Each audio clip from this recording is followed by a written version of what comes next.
solve discrete type of problem in dynamic programming problem. As you know, dynamic programming problem basically is a decision making problem. अब discrete में हमारे पास question है, discrete type में हमारे पास question है 7 units of capital can be invested in 4 activities with return from each activity given in the accompanying table. Find the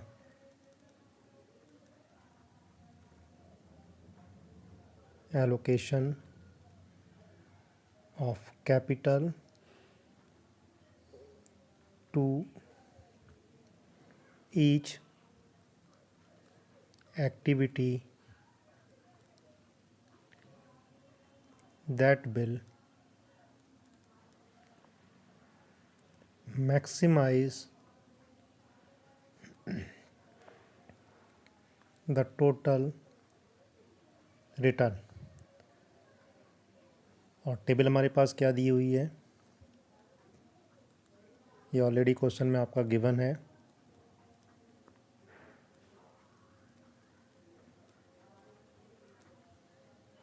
zero 1 2 3 4 5 6 7 0 2 4 6 7 8 9 9 0 3 5 7 9 10 11 12 0 2 3 4 5 5 5 5 0 1 3 5 6 7 8 8।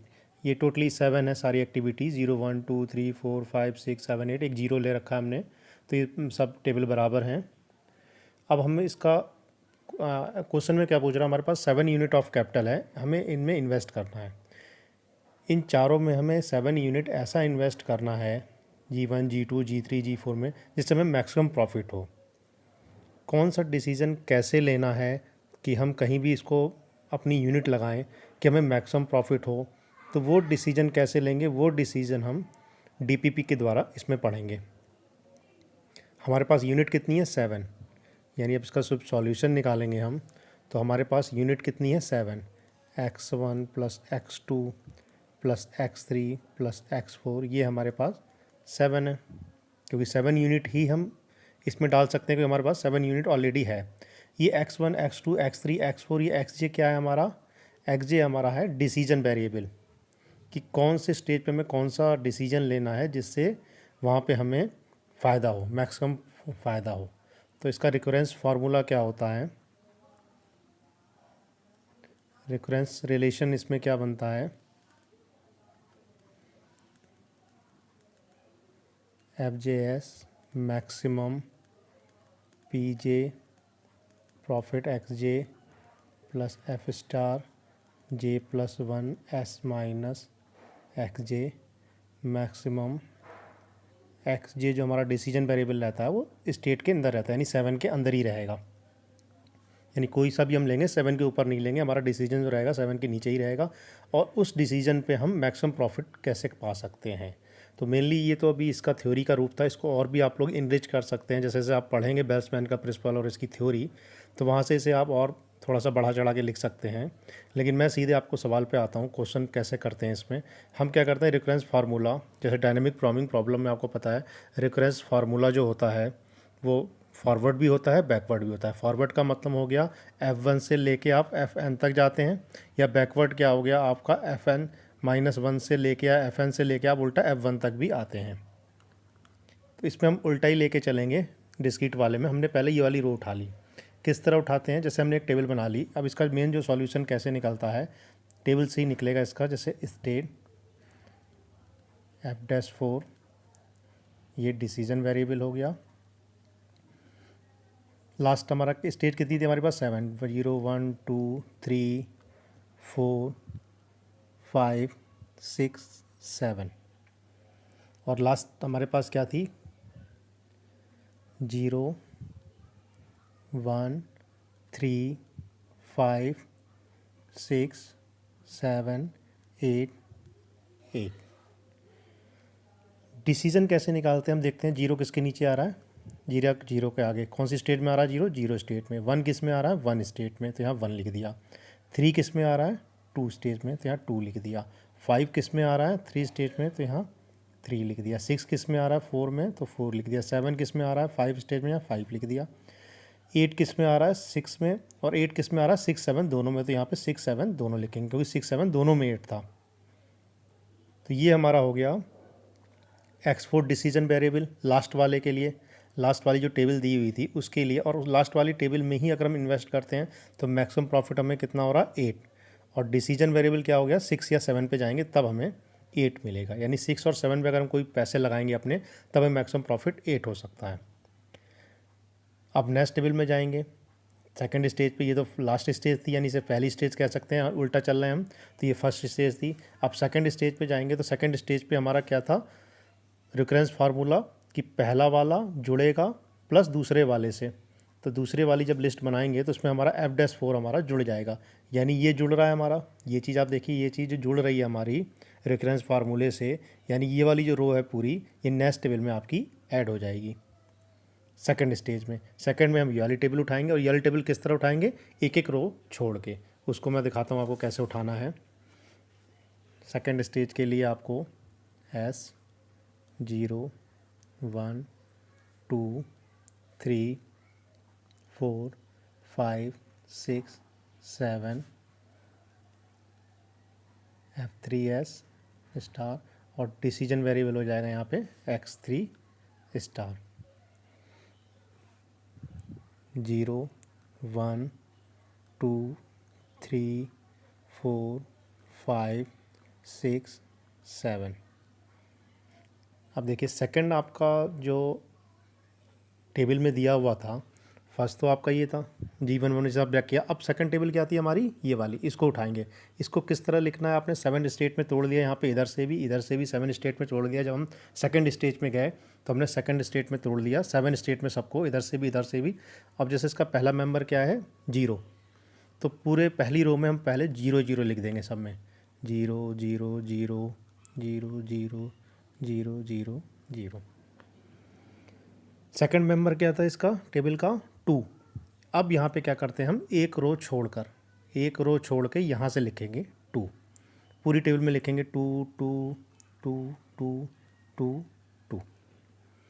इसी तरह third क्या था हमारा मेंबर, 3 टेबल में, तो 3 को भी एक रो छोड़ के यहाँ से लिखेंगे 3 3 3 3 3 3।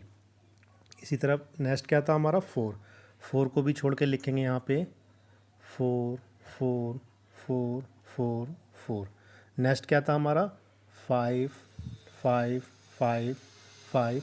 उसके बाद भी हमारे चारों 5 थे, तो 5 को एक एक रोज कॉलम छोड़ के लिखेंगे 5 5 5 5 5।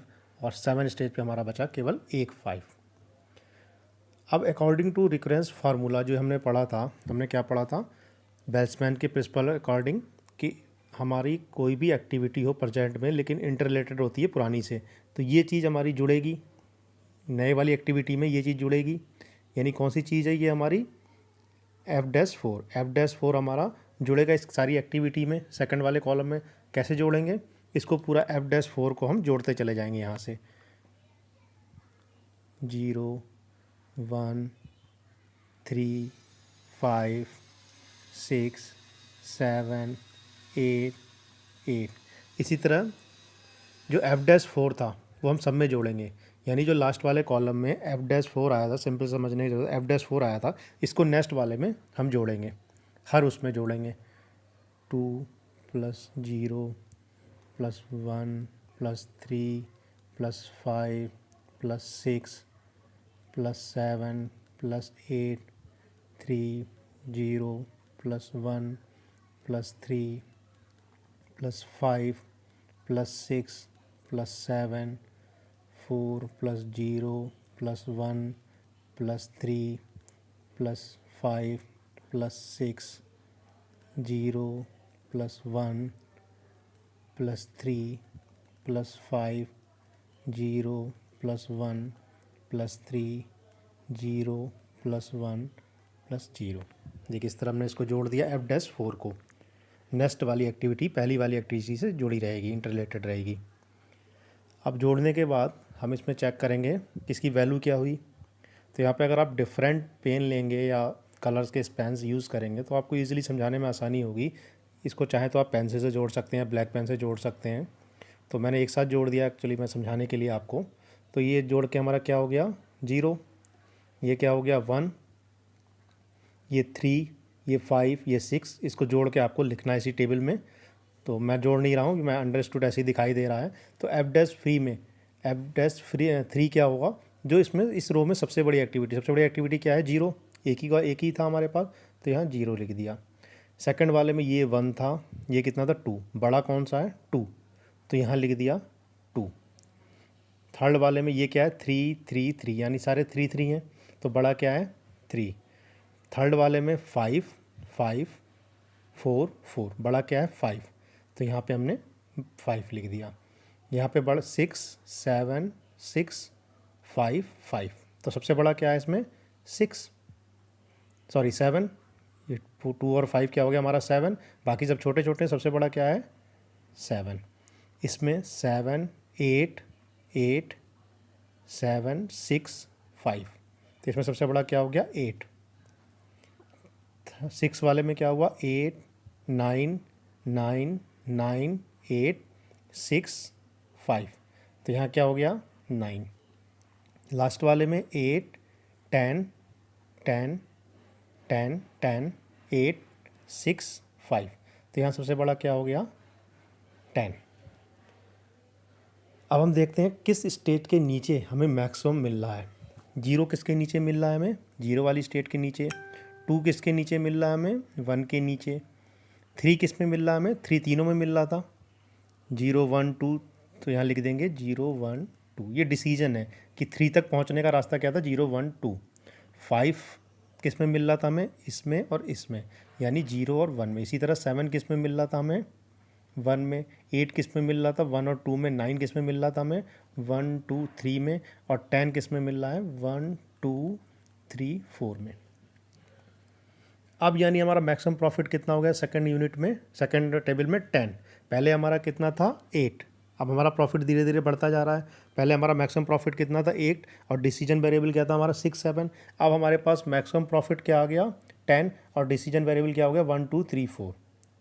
यानी सेकंड स्टेज पे जाने पे हमारा प्रॉफिट थोड़ा और गेन हुआ। तो हम थर्ड स्टेज में जाएंगे, यानी थर्ड टेबल को भी हम सेम वैसे ही ब्रेक करेंगे जैसे अभी हमने करा था। थर्ड जो टेबल है उसको भी एक एक हम छोड़ के लिखते जाएंगे, और जो रेफरेंस फार्मूला था उसके अकॉर्डिंग अब उसमें क्या जोड़ेगा ये वाला।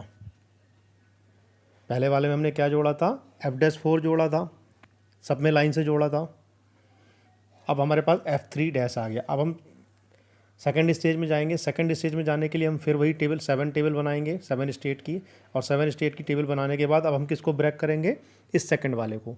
पहले 0 0 लिखेंगे, फिर 3 3 लिखेंगे, फिर 5 5, एक एक रो छोड़ के लिखने के बाद उसमें जोड़ेंगे क्या हम ये F-3 जो हमने रिसेंटली निकाला था। अब हम सेकंड स्टेज में चले गए। सेकंड स्टेज में हमारे पास हो गया S 0 1 2 3 4 5 6 7 F2 star dash S X2 इसका डिसीजन वेरिएबल हो गया। अब इधर भी 7 स्टेट ले लेंगे 0 1 2 3 4 5 6 7। अब सेकंड स्टेज में हम सेकंड वाली टेबल देखेंगे। सेकंड टेबल हमारी क्या थी ये, इसका पहला मेंबर क्या था 0, तो इसको भी हम ऐसे ही उतार देंगे इसमें 0 0 0 0 0 0 0 0। और सेकंड मेंबर क्या था उसका 3। अब यानी एक रो छोड़ के यहाँ से लिखेंगे हम 3 3 3 3 3 3 3 3। उसके बाद नेक्स्ट क्या था हमारे पास 5, ये 5। यानी एक रो छोड़ के पहले ये रो छोड़ी थी, अब ये रो छोड़ेंगे। अब यहाँ से लिखेंगे 2 वाले में 5 5 5 5 5 5। उसके नेक्स्ट मेंबर क्या था हमारा 7, यानी एक रो छोड़ के यहाँ पे 7 7 7 7 7। उसके बाद क्या था हमारा नेक्स्ट 9, 7 के बाद 9, यानी एक स्टेप छोड़ के 9 9 9 9। फिर 9 के बाद क्या था हमारा 10 10 10। उसी चीज़ को नंबर्स को रिपीट करते हैं जो हमारे टेबल में दी रहती है 11 11। फिर लास्ट वाले में हमारे पास क्या था 11 के बाद 12। अब इसमें हम कौन सा जोड़ेंगे, एज पहले जैसे हमने करा था, अब इसमें हम जोड़ेंगे F3 डैश, ये वाला F3 डैश। ये क्या था हमारे पास 0 2 3 5 7 8 9 10। ये किस में जुड़ेगा अकॉर्डिंग टू रिकरेंस फार्मूला, ये चीज़ जुड़ेगी हमारे न्यू वाले में। तो अब न्यू वाले में हमारे ये चीज़ जुड़ेगी 0 + 0 + 2 + 3 + 5 + 7 + 8 + 9 + 10। इसी तरह इसमें भी जुड़ेगा 0 + 2 + 3 + 5 + 7 + 8 + 9 5 + 0 + 2 + 3 + 5 + 7 + 8 0 + 2 + 3 + 5 + 7 0 + 2 + 3 + 5 0 + 2 + 3 0 + 2 + 0। फिर यहाँ पे इसे हम ऐड कर लेंगे। आप लोग चाहें तो इसे डिफरेंट पेन से दिखा सकते हैं। तो पहले वाले में F2 डैश कैसे निकालते हैं, जो रो में सबसे मैक्सिमम होता है। तो इस रो में सबसे मैक्सिमम क्या था हमारा 0। इस वाले में 2 और 3, 2 और 3 बड़ा क्या है हमारा 3, तो यहाँ 3 लिख दिया। इस वाले में 3 5 5, तो बड़ा क्या है हमारा 5। इस वाले में 5 6 7 7, बड़ा क्या है हमारा 7, तो यहाँ 7 लिख दिया। इस वाले 4 वाले में 7 8, इसको जोड़ेंगे 8 8 9 9, यानी बड़ा क्या है 9, तो 9 लिख दिया। यहाँ पे 8 10 10 10 11 12 10, तो बड़ा क्या है हमारा 11, तो यहाँ पे 11 लिख दिया। यहाँ पे 9 11 12 12 12, तो यहाँ पे सबसे बड़ा क्या है हमारा 12। यहाँ पे 10 11 12 14 14, तो यहाँ सबसे बड़ा क्या है हमारा 14। ये चीज़ समझ रहे होंगे आप कि जो रो में सबसे बड़ा नंबर है उसको यहाँ पे हम उतार देते हैं F2 डैश एस में। अब यहाँ पे डिसीजन कैसे निकालते हैं वो देखते हैं हम, किस स्टेट के नीचे हमारा ये पॉइंट आया है। अब जैसे 0 हमारा किसके नीचे आया था, 0 के नीचे, तो यहाँ 0 लिख दिया। 3 किसके नीचे आया, यहाँ 2 आया था, यहाँ 3 आया था। 3 किसके नीचे आ रहा है, 3 बड़ा है, 3 1 के नीचे आया था, तो यहाँ 1 लिख दिया। 5 किसके नीचे आया था, इसके भी नीचे, इसके भी नीचे, यानी 1 और 2 यहाँ पे दोनों लिख दिया, 1 और 2।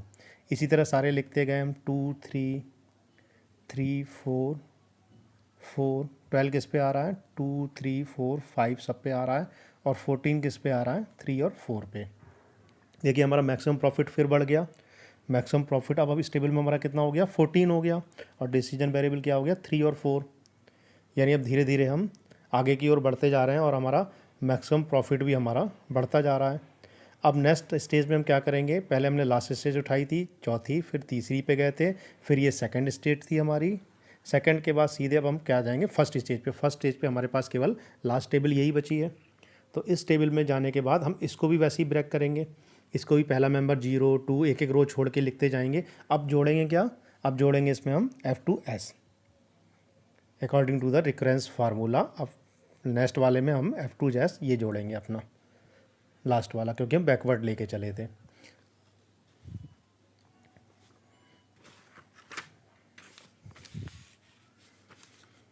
इसमें भी हम इसी तरह बना लेंगे क्वेश्चन को, S 0 1 2 3 4 5 6 7 f1 डैश एस और डिसीजन वेरिएबल हमारा x1 0 1 2 3 4 5 6 7।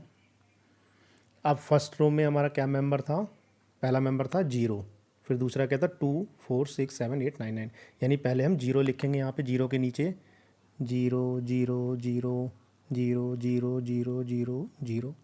सेकंड मेंबर क्या था हमारा फर्स्ट रो में 2, यानी एक रो छोड़ के हम यहाँ से लिखेंगे 2 2 2, सेम जैसे हम पहले कर टेबलों में कर रहे थे। 2 के बाद क्या है हमारा 4, तो एक रो छोड़ के यहाँ से लिखेंगे 4 4 4 4 4 4। 4 के बाद हमारा क्या है 6, तो यहाँ लिखेंगे 6 6 6 6 6, और 6 के बाद हमारा है 7 7 7 7, और उसके बाद हमारा 8 8 8, 8 के बाद है हमारा 9 9, और लास्ट में हमारा फिर लास्ट वाला भी 7th पे 9 है। अब इसमें हम F2S जोड़ेंगे।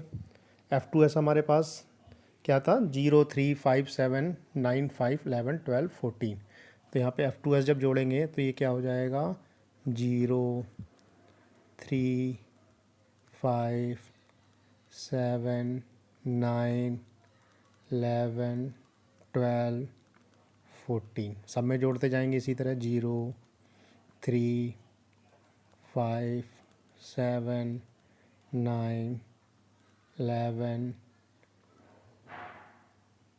12 0 3 5 7 9 11 0 3 5 7 9 0 3 5 7 0 3 5 0 3 0, यानी जो F2 डैश आया था उसको हमने इसमें जोड़ दिया एक एक रो छोड़ के। तो जाहिर सी बात है जब वो 7 यूनिट था यहाँ पे आएगा नीचे, अगर जोड़ एक एक रो छोड़ के जोड़ेंगे तो एक एक कम होता जाएगा नंबर, और लास्ट में केवल अकेला बचेगा। फिर इसमें यही करेंगे, जो मैक्सिमम चीज़ आई है उसको हम F1 एट में लिखेंगे। हर रो में मैक्सिमम हमारे पास क्या आया है 0 3 5 7 9 11 13 15, और यहाँ तक पहुँचने का तरीका क्या है, 0 किसके नीचे आ रहा है 0 के नीचे, 3 किसके नीचे आ रहा है ये 3 और ये 2, यानी 0 के नीचे। इस तरह हम इस तक पहुँचते जाते हैं। 7 किसके नीचे आ रहा है 0 1 2 0 1 2, 3 के नीचे। 11 किसके नीचे आ रहा है 0 1 2 3 के नीचे। 13 किसके नीचे आ रहा है 1 2 3 के नीचे, और 15 किस में आ रहा है 2 और 3 में। जब हम लास्ट स्टेज पे पहुँचे तो मैक्सिमम प्रॉफिट हमारा क्या हो गया 15, ये आपको यहाँ पे आंसर मिल गया आपका। तो नेक्स्ट मैक्सिमम प्रॉफिट आपका क्या हो गया 15, और ये आपको आंसर मिल गया। और 15 तक पहुँचने में हमारे पास जो डिसीजन वेरिएबल था हमारा वो क्या था हमारा 2 और 3।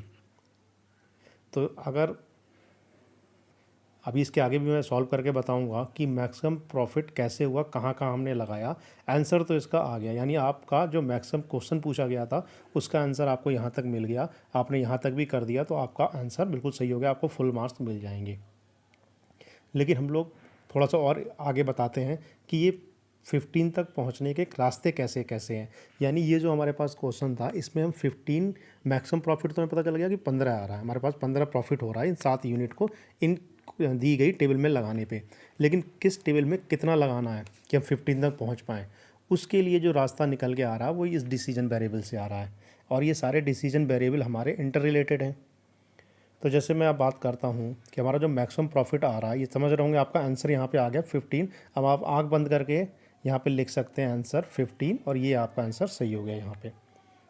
क्योंकि पहले में आपका मैक्सिमम प्रॉफिट कितना आया था, पहले में आपका मैक्सिमम प्रॉफिट आया था 8, दूसरे में आपका कितना आया था दूसरी टेबल में 10, तीसरे में आपका आया था 14, और लास्ट वाली टेबल में जब आप गए तो उसमें आपका आंसर आ गया 15। यानी जो मैक्सिमम प्रॉफिट था वो आपको मिल गया, आंसर आपको मिल गया।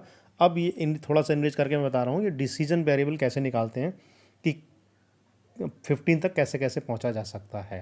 तो इसका ऑप्टिमम सॉल्यूशन निकालने के लिए जो इसका 15 सॉल्यूशन आ रहा है वो ऑप्टिमम सॉल्यूशन है। तो ऑप्टिमम सॉल्यूशन निकालने के लिए डिसीजन वेरिएबल क्या था आपका x1 में आपका क्या था 2 और 3। x1 में क्या था आपका 2 और 3, ये लास्ट स्टेज x1 थी, इसी 15 आ रहा था 2 और 3।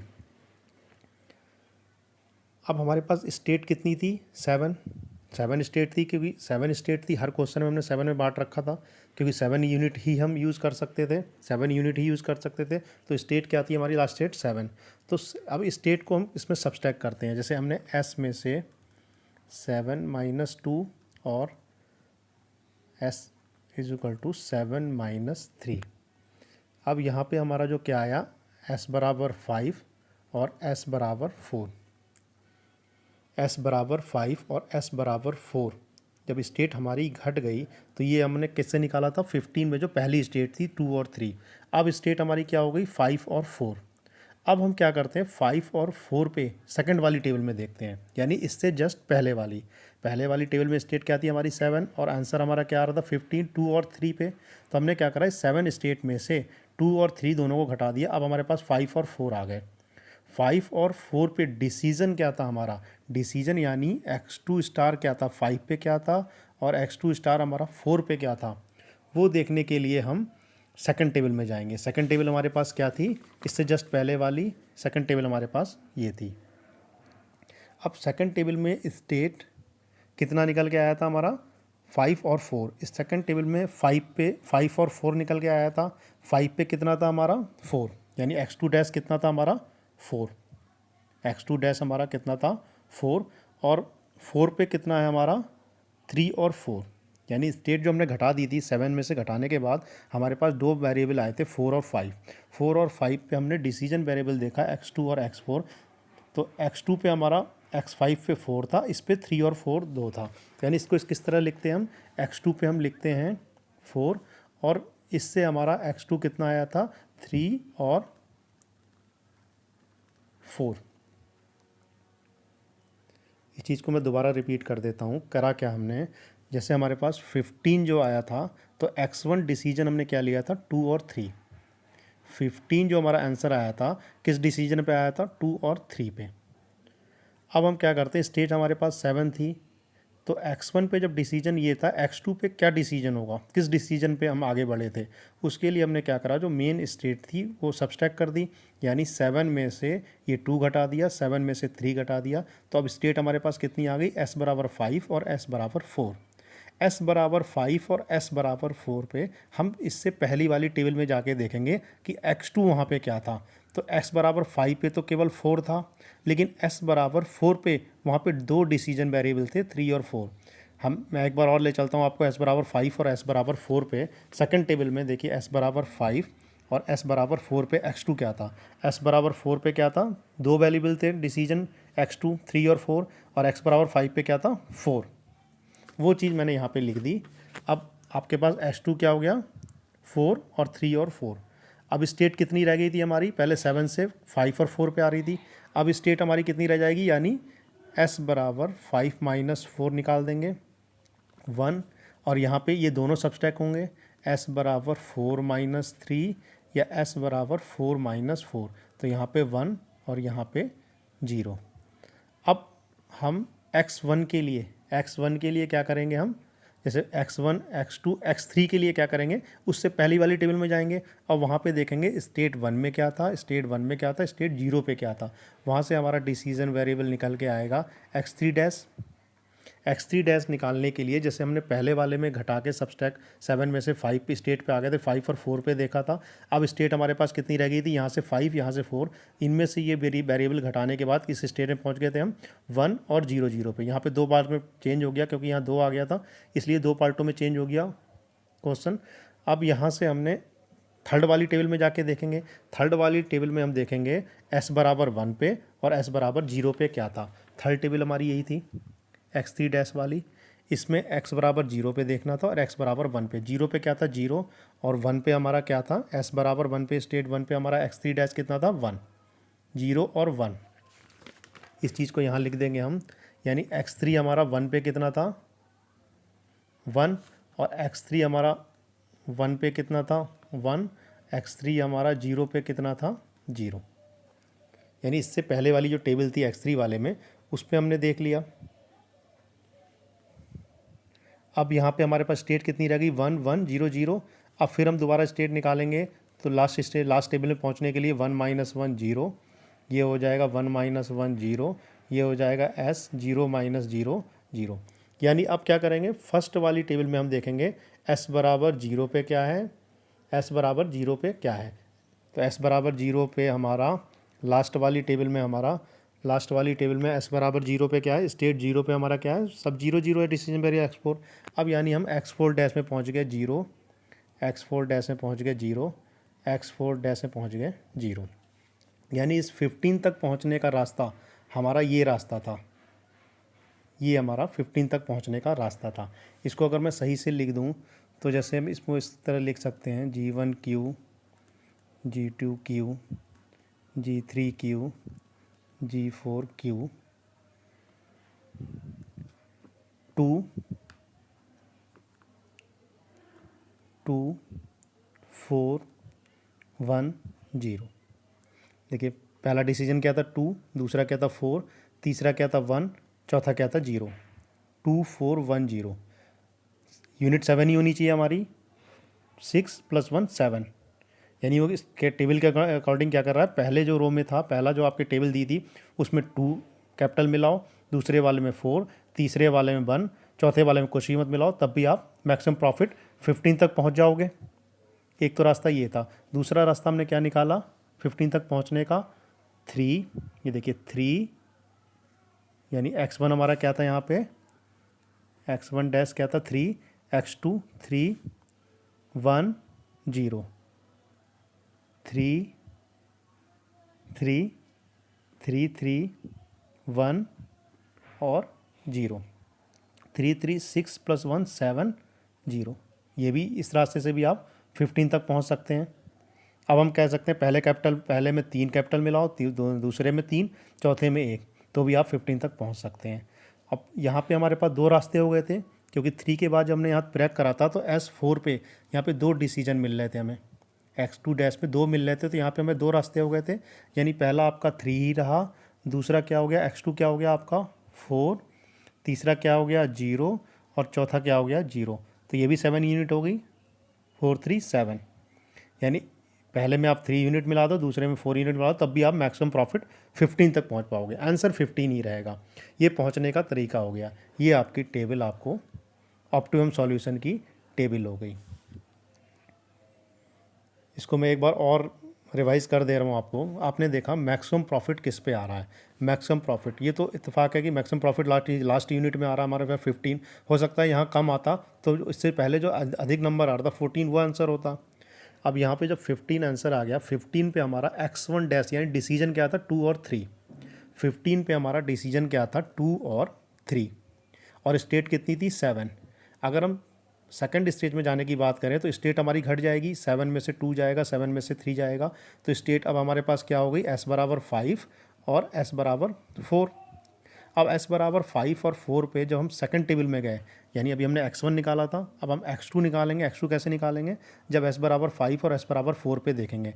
s बराबर 5 और s बराबर 4 पे सेकंड में टेबल में देखने पे s बराबर 5 पे तो केवल एक ही एलिमेंट था 4, और s बराबर 4 पे वहाँ 2 डिसीजन वेरिएबल थे 3 और 4। 2 डिसीजन वेरिएबल का मतलब क्या हो गया, जैसे ये रहा आपकी टेबल, सेकंड वाली टेबल, हम इसमें s बराबर 4 और 5 देख रहे थे, तो s बराबर 4 पे ये हमारा यहाँ पे भी 9 आया था, यहाँ पे भी 9 आया था, यानी मैक्सिमम क्या था 9। और 9 किस पे मैक्सिमम मिल रहा था हमारा, 3 के नीचे भी और 4 के नीचे भी, 3 के नीचे भी और 4 के नीचे भी। तो यानी x2 डैश यहाँ पे 9 के लिए, s बराबर 4 के लिए क्या था हमारा 3 और 4। तो वही चीज़ यहाँ से आपका 2 भागों में क्वेश्चन, यहाँ से 2 भागों में आपका आंसर बट गया 3 और 4 में। अब स्टेट हमारी कितनी थी 5 और 4, तो 5 में से 4 गया 1, 4 में से 3 गया 1, 4 में से 4 गया 0।